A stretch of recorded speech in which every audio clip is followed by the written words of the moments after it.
Et ce déplacement n'est pas anodin. Il n'est pas non plus routinier. Il marque en ce jour le coup d'envoi officiel de la première phase de la tournée,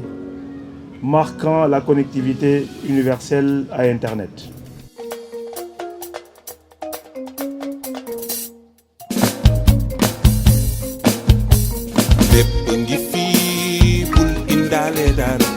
Sois le bienvenu, welcome to Casamance.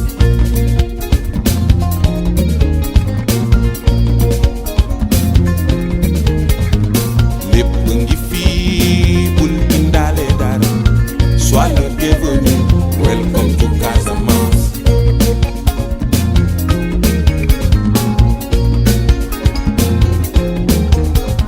Fii ci Sénégal boo nekkee ba Ziguinchor man ma ne ba Guédiawaye mun nañ bokk benn bool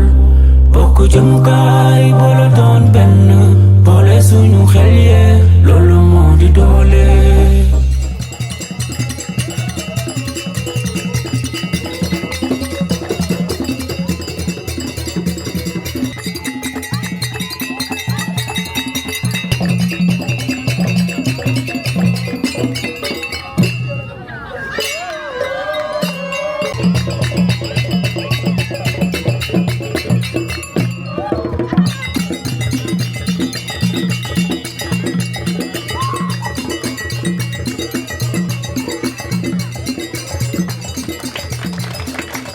Nous sommes à Casamance, dans le département de Bignona, que la nature a doté d'une beauté incomparable, que l'histoire a traversé d'épreuves singulières et que les femmes et les hommes qui le peuple ont su, par leur résilience et leur dignité, maintenir debout et tourner vers l'avenir. C'est dans ce cadre, à Al-Badar précisément, que nous inaugurons la première étape d'une tournée qui convaincra au cours de cette seule phase les régions de Ziguinchor, de Kolda et de Kaolack. yow yaa ne doo yem dans les capitales régionales et départementales yow yaa ne ñun aussi ci la ñu bokk ma lay gërëm di la sant boo gisee lii yëpp c'est parce que musuñu am ku mel ne yow ku ñu seet si donc j'espère que nous serons pardonnés. Voilà. Monsieur le ministre, aujourd'hui, grâce à cette technologie innovante, notre centre franchit un cap décisif vers une formation plus connectée, plus ouverte sur le monde et davantage en phase avec les exigences du marché du travail. L'introduction de l'Internet dans la formation professionnelle va contribuer à moderniser l'apprentissage, améliorer l'engagement des apprenants et adapter les compétences aux exigences du marché du travail. Il facilite la personnalisation des parcours, l'accès à l'apprentissage au travail et permettant le développement de compétences numériques essentielles. li ñu tax a jóg mooy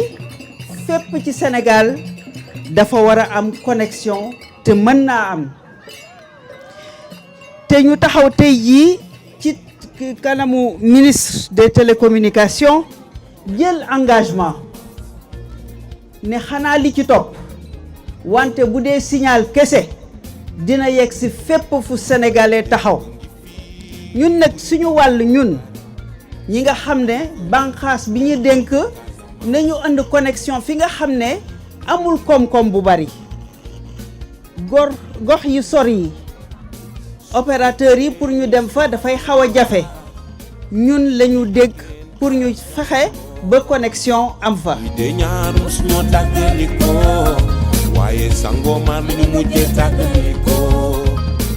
Je veux que les populations d'Al-Badar sachent que cette connexion qu'elles reçoivent aujourd'hui n'est pas un cadeau tombé du ciel. C'est le résultat d'une politique publique structurée, financée, planifiée et mise en œuvre avec rigueur par l'État du Sénégal.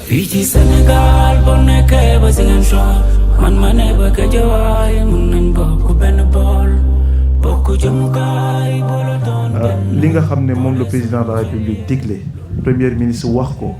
mooy ñu mën a jege les populations pour mën a jël seeni mébét. Le fait que ñu ñëw fii au contraire yéen a ngi remercier mais ñun ñoo leen remercier le fait de nous accueillir dans les territoires, le fait aussi qu'on puisse ñun xam lan mooy les quotidiens au fait de tout Sénégalais ak fu mu mën a nekk ci Sénégal.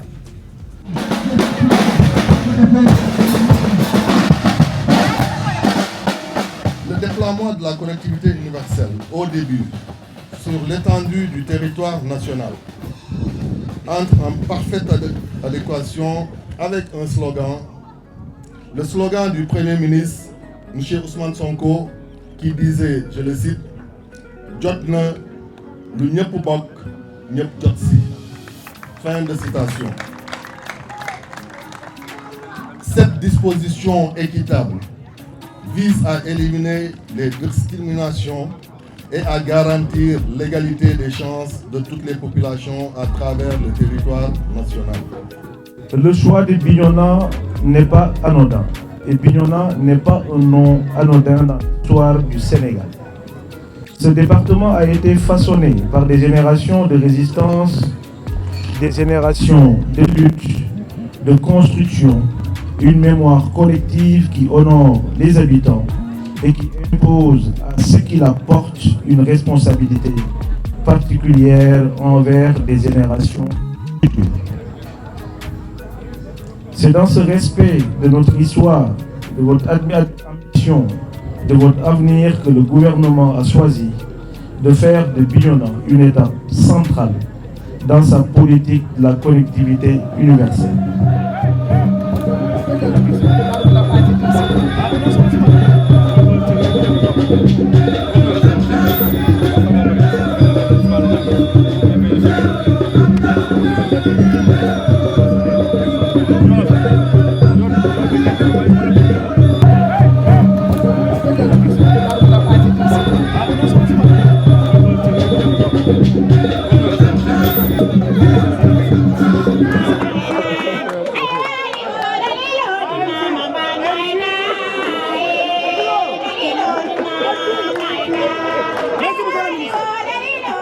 Sénégal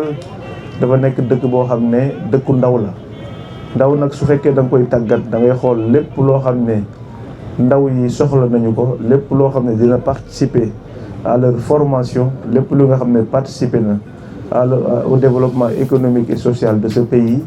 État du Sénégal def ko une priorité pour mën a faire en sorte que ndaw yi fu ñu mën a nekk ci dëkk bi mën a bénéficier des mêmes infrastructures de base.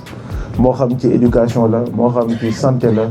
moo xam ci enseignement la moo xam ci aujourd'hui li ñuy tuddee les nouvelles technologies de l'information.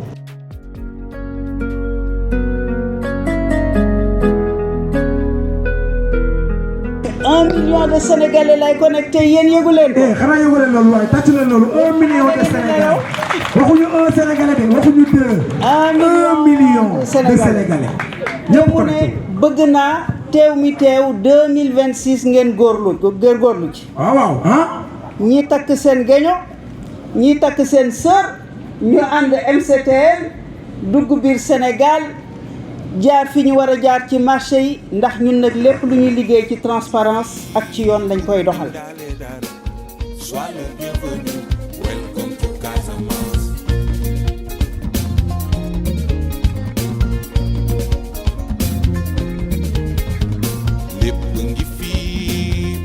L'État du Sénégal est résolument engagé dans le numérique, dans la transformation de ce pays, qui pour nous, le numérique, sera un levier de développement, en tout cas économique et social, et un accélérateur à fort impact. C'est pour ça que je tenais vraiment à faire ce petit témoignage et de dire aux étudiants, en tout cas, que dans les semaines et mois à venir, comme ça a été expliqué, nous allons sillonner le pays et que tous les étudiants, où qu'ils soient, en tout cas à l'intérieur de ce pays-là, puissent avoir une connexion stable et une connexion de qualité à très haut débit.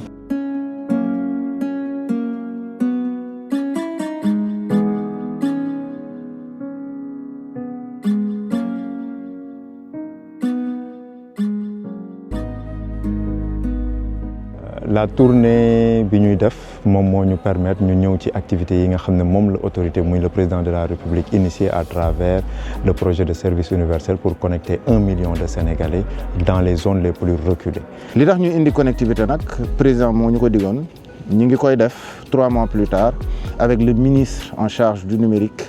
monsieur Alioune Sall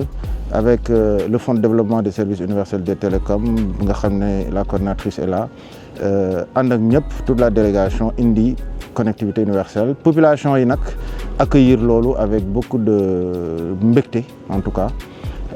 beaucoup d'enthousiasme à l'idée de pouvoir se connecter en tout cas au monde nga xam ne étudiants yi dañuy gën a mën a utiliser les outils numériques pour se former les agents municipaux également ñoom dañuy mën a utiliser lu mel ni ay e-Sénégal nga xam ne ça c'est des benn jéego bu rëy la bu ñu teg sur la dématérialisation des actes administratifs loolu yëpp day tax connectivité bi nga xam ne moom mooy le socle du New Deal parce que du New Deal technologique nga xam ne mooy stratégie nationale bi boo amul connectivité mënoo déployer ay services numériques. C'est dans ce cadre ñu dem ci nga xam ne mooy lycée Médina Yoro Foulah biñ fa demee nag fekk nañ fa loo xam ne FD Sud initié woon na ko muy le projet de salle multimédia si la FD Sud doté woon 10 ordinateurs ci lycée boobu maintenant deuxième phase bi mooy li nga xam ne président moom la indi mooy ñu connecté leen indi nañ ordinateur indi nañ connecté pour aujourd'hui permettre à l'ensemble de ces élèves là de pouvoir travailler à distance.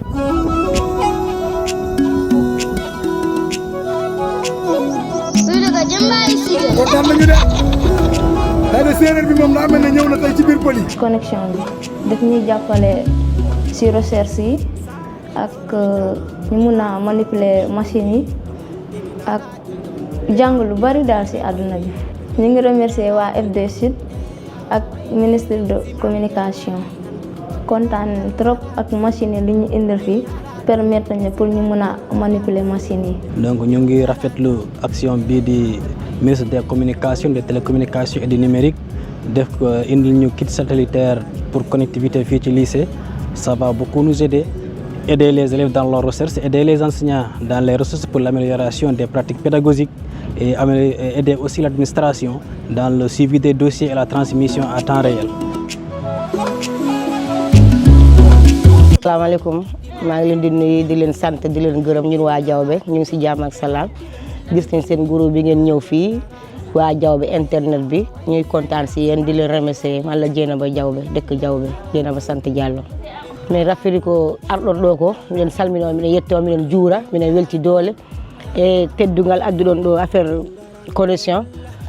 machallah daal e yettude Allah bi machallah.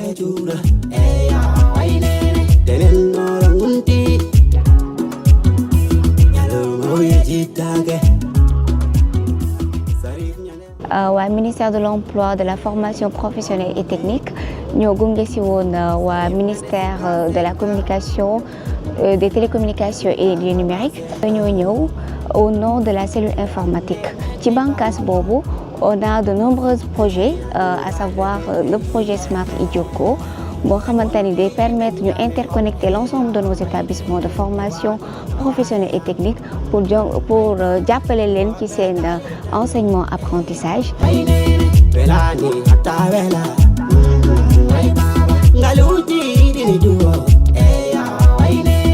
tey nag ñu ngi fii ci Koukandé nga xam ne dañ fi FD Sud dafa am lu fi liggéey léegi nag ci tournée bi nga xam ne dañ koy def ci biir Sénégal te door ko Ziguinchor yegg si Kolda ci biir région de Kolda ñu ñëw tey ji Vélingara war a indi connexion satellite au débit nag mu amoon benn salle boo xam ne fii dañ ko fekkoon FD Sud am nu fi jot a liggéey jot leen jàppale ci fukk ak ñetti ordinateur ak yeneen xarale yu mu àndal ñu ñëw nag tey ji profito gisaale équipe bi kon xam nga ne bu ñu leen indilee connexion yokkal leen ci matériel bi ñu leen indiloon mooy ñi ngi ci liggéey bi bu baax a baax.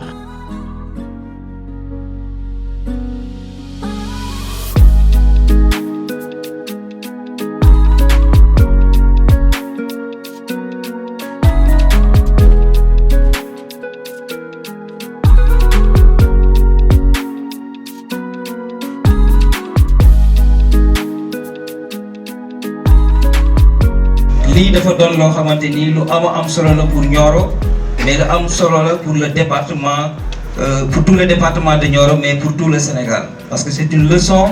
que vous venez de donner à toutes les autorités d'avoir pensé à cette couche vulnérable, d'avoir pensé à ces jeunes qui constituent une couche dans la société boo xamante ni tey waruñu leen fàtte dañu leen war di bàyyi xel comme ni ko kilifa gi waxee sànq seen xel la ñu yor bien vrai que c'est des sourds-muets seen yàlla nattu na leen ci kàddu nattu na leen ci dégg mais jox na leen xel moo xamante ni tey li ñu fi def ci démonstration wane ne tey on a espoir que ñii bu ñu leen accompagner dinañu contribuer très fortement ci développement Kër Madiabel. daanaka weer bi ci génn la am benn at mu am lu ñuy tuddee souveraineté numérique mooy ñu xool nan la ñuy contrôler sunu données yi nan la ñuy contrôler sunu infrastructure yi loolu li fi monsieur le maire wax waa Kër Madiabel def nañ ko bare mu am beneen axe bu ñu tuddee digitalisation des services publics mooy wàllum état civil wàllum gox comme ni mu ko waxee ci cadastre bi waa Kër Madiabel def nañ ko bare mu am lépp li nga xam ne c'est la promotion de l'économie numérique wax nañ ko fi à travers ces services Kër Madiabel def na ko ba pare. quatrième axe bi nga xam ne mooy faire du Sénégal li nga xam ne mooy hub technologique donc bu ñuy wax hub technologique mën nañu wax la commune de Kër Madiabel nekk na hub technologique. naa leen ci yokkal aussi beneen xabaar boobu mooy lan mooy ku wax internet fixe di ngeen ma laaj mais lu tax waxul internet mobile. internet mobile beneen programme la am na programme bu ñu woowee PAENS programme d'accélération de l'économie numérique au Sénégal mooy fexe ak FDSUD ba fépp fi nga xamante ni loolu la ñu woowee ay zone blanche connexion internet mobile bi doy fa mooy internet bi jaar ci antenne yi ngeen di gis wala téléphone bi dox ko fa bu baax ñu koy woowee zone blanche ñoom aussi ñu mën a fexe ñu jot ci internet mobile boobu ak téléphonie mobile loolu beneen programme aussi bi nga xamante ne ñu ngi ciy liggéey te fii ak at mi di jeex am naa ne yaakaar ne dinañ ci gis ay résultats yu am solo. mbokk Sénégal waa tey la sunu tournée yi nga xam ne ñu ngi koy amal depuis mercredi dernier di prendre fin aujourd'hui on est lundi après 5 jours boo xam ne ñu ngi ko commencé fële ci Casamance nga xam ne def nañu 5 à 6 communes yoo xam ne. def nañ fa ay centre de formation professionnelle ay école ay CM bi ñu fa jógee également jóge lañ dem Kolda ñu def l'ENO de Kolda également ñu dem fi nga xam ne mooy Diaobé dem fi nga xam ne mooy Konkane def fa également des établissements secondaires loolu nag muy une première partie boo xam ne en 5 jours nous avons fait 10 communes yoo xam ne bu ci nekk defal nañ la internet dans le cadre de la collectivité universelle à internet et que là c'est juste la première phase. La deuxième phase, comme on l'a dit, dans un mois, nous allons connecter l'ensemble des ENO du Sénégal, l'ensemble des universités du Sénégal, avant peut-être aller dans le nord, dans l'est et dans le centre du pays. En tout cas, c'est une première étape. On fera en sorte que toutes les, comme on l'a dit, dans le cadre des 5000 kits que nous sommes en train de déployer pour 2026, qu'on puisse le faire, Inch'Allah, d'ici la fin de l'année. Merci beaucoup.